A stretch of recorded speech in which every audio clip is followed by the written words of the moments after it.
responded to the call. How many times? Samuel responded 3 times. 3 times. The call came once. He said, Samuel, Samuel. He got up. He thought it was Eli that was calling. The call came a second time. Eli said, I didn't call you. Go back to sleep. A second time, Samuel, Samuel, and he still thought it was Eli. The third time it occurred to Eli, it must be God that is needing your attention. So he says, when next you hear that voice, say Samuel, Samuel, it says, tell him, speak on, for your servant listens. So the fourth time, God calls again, and then Samuel responded. And that's when God decided to dish out his counsel. Praise the Lord, somebody. Let us bow down our heads. Father, in the name of Jesus, we thank you for this morning. Holy Spirit, we bless your name. Thank you, Lord God, even for the unction of your word. Father, Lord, entrance into your word, scripture says, brings light and understanding to the simple. Father, as we enter into your word today, let light and understanding be our testimonies in the mighty name of Jesus. I said that light and understanding will be our testimonies in the mighty name of Jesus. Father, concerning everyone under the sound of my voice, Lord Jesus, give us, oh Lord, even a word today in the mighty name of Jesus. I release my mouth, oh Lord, as the pen of a ready writer. Holy Spirit, speak this morning, that the children might be blessed, that your name might be glorified. In the name of God the Father, in the name of God the Son, and in the name of the Holy Spirit. Thank you, faithful God. Blessed be your holy name. In Jesus' name we have prayed. And let somebody say better amen. So I have 9 minutes. Amen. Brother, today you are joking today. Praise the Lord. Now, Samuel was chosen by God. Hannah was married to somebody. And I want the children to help me here today. So who was Hannah married to? Abby. Hannah was married to Elkanah. Thank you very much. Clap for Abby. Amen. So Hannah was Elkanah's wife, and she was actually one of the wives of Elkanah. Who was the second wife of Elkanah? Who can tell me? Yes, go ahead. Peninnah. Praise the Lord, somebody. Oh, these are very awesome children. Come on, clap for the children. Amen. And you know, in those days, when people get married, when women and men they get married, you expect them to start having children. We still do that today. In those days, if somebody gets married and they are not having children, what happens is that they go get another wife. We don't do that these days. Praise the Lord, somebody. We trust in God until God answers our prayers. But in that case, he got the second wife. And as soon as he got the second wife, Peninnah started to have children. And then, because Peninnah was not having children, before long, Hannah became an object of ridicule in the house. Nobody took her serious anymore. And she would cry, and she would cry every day, asking God to take care of her challenge. But Hannah could not have children. And I need the help of the children again. Why could Hannah not have children? Help me there. Yes, go ahead. Because she was barren? Yes, something happened. Since being barren is not able to have children. Yes, Pastor Ebo. Speak loud. Because the Lord has shut her womb. Come and clap for Ebo. Praise the Lord, somebody. That's the reason she could not have children. She was barren because it was a deliberate action on the part of God for God to shut her womb. 1 Samuel chapter 1 verse 6. 1 Samuel chapter 1 verse 6. Please bring it up. 1 Samuel 1 verse 6. I want to... 1 Samuel 1 verse 6. The Lord had closed Hannah's womb, and her rival provoked her sore to make her fret because Jehovah had shut up her womb. That's why she did not have children. She now became an object of ridicule. And her husband would try to comfort her. In 1 Samuel chapter 1 verse 8, 1 Samuel chapter 1 verse 8, scripture records that her husband will go to her and tell her, say, Hannah, why do you weep and why do you not eat? Am I not more to you than 10 sons? And that's deception. It's deception. Husband said, am I not more to you than 10 sons? And the woman said, just go your own way. After all, you have other children from Peninnah. What are you talking about? Praise the Lord, somebody. But at least he was making an effort to comfort the woman. And every year, Elkanah's family, they will go somewhere. Where do they go every year? You want to tell me? Yes, Leona, tell me. They will go to Shiloh. Come and celebrate the children. Praise the Lord, somebody. So they will go to Shiloh. Every year they went to Shiloh to do something. They were going there to sacrifice and to worship the God of heaven.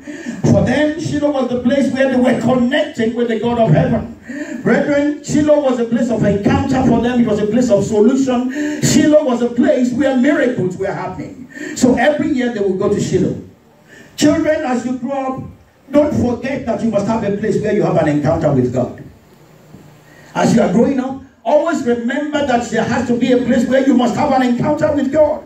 For many of you, where do you have your encounter with God today? Tell me. Children, where do you have an encounter with God? Let me see somebody else. Who else can help me? Let's say you are going to raise your hand. You are not going to speak now. Can you tell me? Yes, go ahead. It's in church. Praise the Lord. Somebody, come and celebrate Essie. Give her a big round of applause today. The reason is because a time will come when you will need solution to life's problems. And when that happens, you must know where to go to. Hannah knew where to go to. She was going to Shiloh. Every year she would go there. Her answers were not coming, but every year she went back to Shiloh. But brethren, at a point in time when it was God's time and season, eventually God gave answer to Hannah's prayer. Psalm 46 verse 1, Psalm 46 verse 1 says, God is our refuge and our strength and ever-present help in trouble. God is a refuge and is a help and ever-present help in trouble. If you ever need help or you are in trouble, the right place to go to is for you to go back to God. And God will always answer when you ask Him, properly. Praise the Lord, somebody. So she went to Shiloh, a place of solution and a place of help. And she cried before the God of heaven. There she made a vow. She made a vow to God. Children, it's your turn again to help me here. She made a vow to God. What was the vow that she made to God? Tell me already.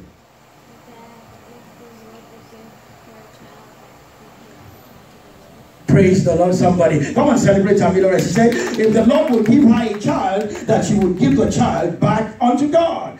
In 1 Samuel chapter 1 verse 11, 1 Samuel chapter 1 verse 11, he said, God Almighty, if you only look on your servant's misery and remember me, and not forget your servant, but give her a son, then I will give him to the Lord for all the days of his life, and no razor would ever be used on his head. She was saying to the Lord in that encounter, that I see what Eli's children, what they are doing in the temple. I'm seeing what Eli's children, they are doing in the temple. I know, Lord, that you need a prophet. I know that you need a servant in your house. And what the children of Eli, what they are doing is wrong in the house of God. So he said, God, if you will give me a child, that I will give you a prophet. So she came and she cut a deal with the Lord. He said, you need a prophet, I have a womb. Why don't you put a child here? And that child will live in your house all the days of your life. He says, give me a child. And then you have a prophet. And God said, wow, that I've not had somebody say that to me before. That I have a womb. I need a prophet. You need a prophet? Oh, give me a child and I'll give him back to you. So God said, you made a deal with me, you have a child. And so Samuel came. So when Samuel was born, his mom took him over to Shiloh in honor of the vow that she had made. Children, when you make a vow, honor the vow that you have made. Don't ever let it go. When you make a vow, you make a promise, honor your vows and honor your promises. As soon as the child Samuel was old enough, and you can see Sister Gigi mentioned it, the boy was probably 2 years old. 2 years old. What can a 2-year-old boy do in the house of God? But because Hannah had made a promise to God, a vow to God, took this 2-year-old boy and took the boy, left him in the temple. Praise the Lord, somebody. You know, a couple of years back here, we were having praise jam. And the week we had praise jam, Deaconess Busayo was pregnant. She was actually, so you know, before praise jam, we were saying, oh, when is the baby going to come? Is it going to be before praise jam or after praise jam? Eventually, the baby came. I think praise jam was Saturday. 3 days. The baby came 3 days before. So it came on Wednesday. Then the baby came on Wednesday. So when the baby came on Wednesday, we were thinking, okay, so what happens to the plan of praise jam, because she was central to the plan of praise jam? She was in the hospital that Wednesday. And on Thursday, she came out. Friday night, she was back here in practice in church. And do you know that on Saturday during praise jam, that little baby who had not even been named, the girl joined us for service in praise jam on that Saturday. Praise the Lord, somebody. Where's Yola coming? Where is she? Oh, she's in the children's department. That's the girl I'm talking about. It happened right here in church. Praise the living Jesus. Amen. I thought somebody would say amen to that. Amen. Brethren, 2 years old, Samuel was brought back before God. What can a 2-year-old do in the house of God? Maybe she will light candles. In the process of lighting candles, she will light the carpet. While lighting candle, he might accidentally, or maybe as a joke, in front, maybe light up the carpet in the process. But at least the boy was there in the house of God.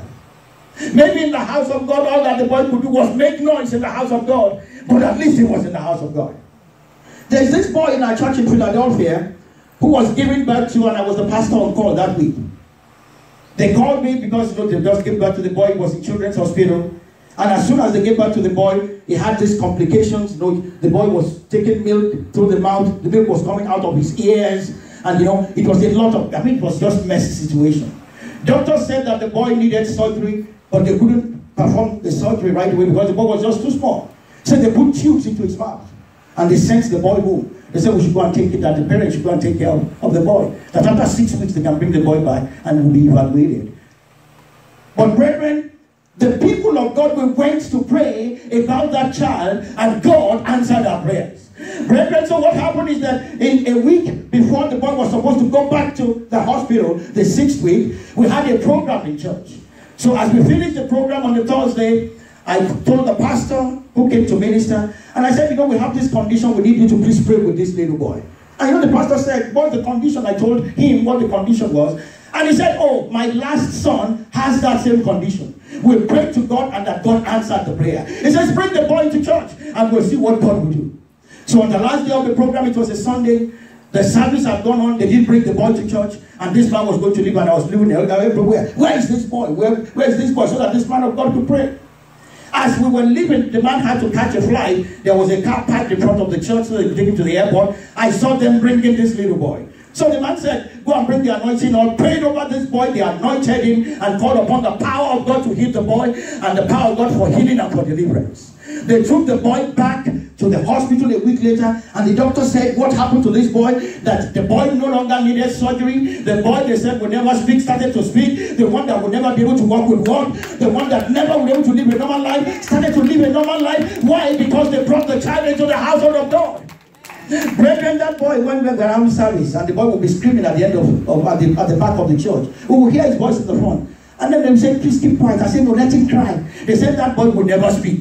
So if he could open up his voice in the house of God, it is a miracle. Brethren, the Lord would answer our prayers when we honor our vows and we bring our children even into the household of God. Praise the Lord, somebody.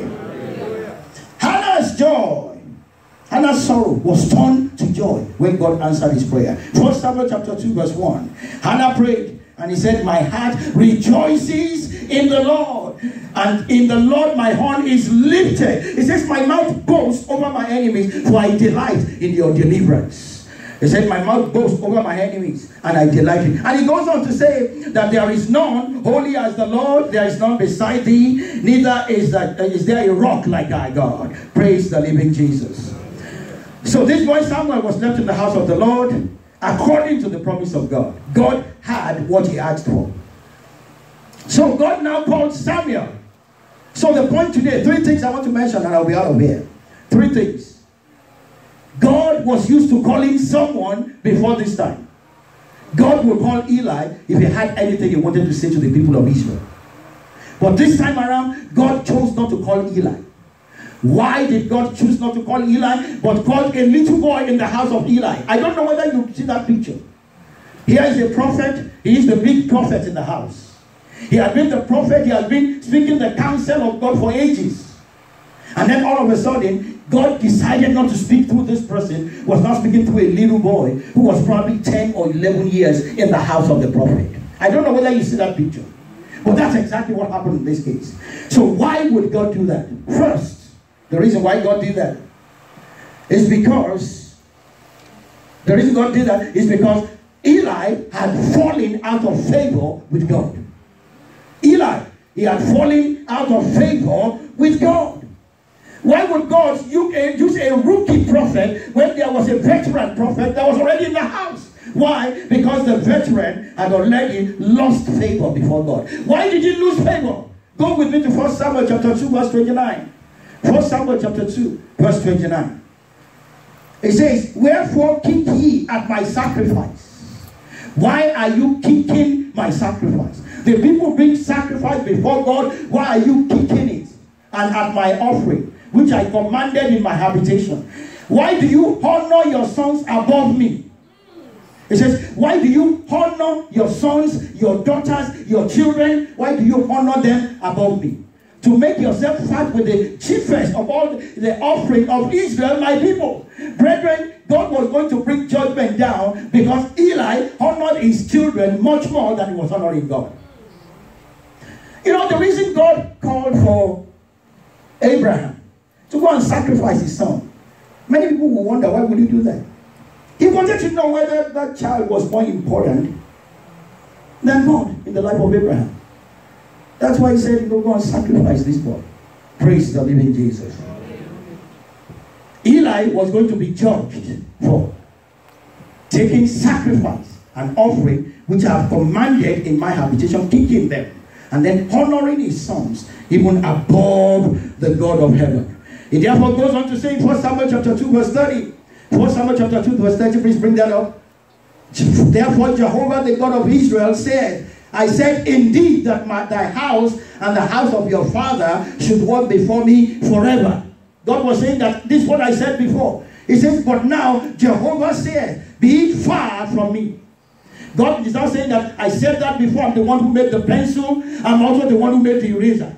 So I said it before that you will stand before me and before me forever, but now be it far from me. He says, for them that honor me, I will honor, and they that despise me, they shall be lightly esteemed. Scripture says of somebody else, but those who despise me will be disdained. The first reason is because Eli had fallen out of favor with God. So why did God speak to Samuel instead of Eli? Second was because Samuel now enjoys the favor of God in the place of Eli. God had now taken his favor away from Eli, and he had placed it now on the young boy who was called Samuel. For that reason, a new order was being inaugurated, a new season was being birthed. You know what Isaiah 43 verse 19 says? Isaiah 43 verse 19 says, behold, I will do a new thing. It says, behold, I will do a new thing. Now it shall spring forth. Shall ye not know it? Shall you not see it? It says, I will even make a way in the wilderness and even rivers in the desert. And God begins a new thing. Do you know that the best thing about my God that I know is that my God is the God of adventures? When he ends one adventure, he begins another one. He's always ending one and then he's starting another one. My prayer is that your adventure with God will never end. In the mighty name of Jesus. Brethren, it's a bad thing, it's a terrible thing to be a man of the past. When the Holy Spirit says goodbye to an individual, that will not be your testimony. In the mighty name of Jesus. So what was the message? God said this to Samuel, that I see and that I'm about to do something in Israel that will make the ears of everyone tingle. He says not only that, it's a mind-blowing message. God was going to change the course of the world and he was going to use a little boy. I pray that the Lord will use his children to change the order of things in this nation. In the mighty name of the Lord Jesus. But it depends on what we do as parents, what we do with these children. God said, I will do something that will make the whole of the ears to tingle. He says that's what he wants to do. Sister Gija was saying, how can God use a 2-year-old? You know what scripture says in 1 Corinthians chapter 1 verse 27? 1 Corinthians chapter 1 verse 27. It says, but God has chosen the foolish things of the world to confound the wise. God will take the foolish things of the world to confound the wise. So you think that is a big, somebody who is tall, who is mighty, that can do it. God will say, no, I don't want one of those. When he sent Samuel eventually to the house of Jesse to anoint a king for the children of Israel, they got there, they lined up all those who were kingly material. God said, I have rejected them. He says, I only need the one that is in the forest. Go and bring that boy for me. Praise the Lord, somebody. There was a problem in the community, but God will start to fix it. And he was starting to fix it in the house of God. So, what was it? That was the message. God was going to change the order of things. He was going to use a small boy. Next, why was he doing this? The new messenger that God was sending, the answer is in 1 Samuel chapter 2 verse 12. Go to 1 Samuel chapter 2 verse 12. Very quickly. 1 Samuel chapter 2 verse 12. Why was God changing the order of things? 1 Samuel chapter 2 verse 12. Now the sons of Eli, they were base men. They knew not Jehovah. Actually, another scripture, the scripture I used, actually called them scoundrels. They were scoundrels. They did not know. They had no regard for the Lord.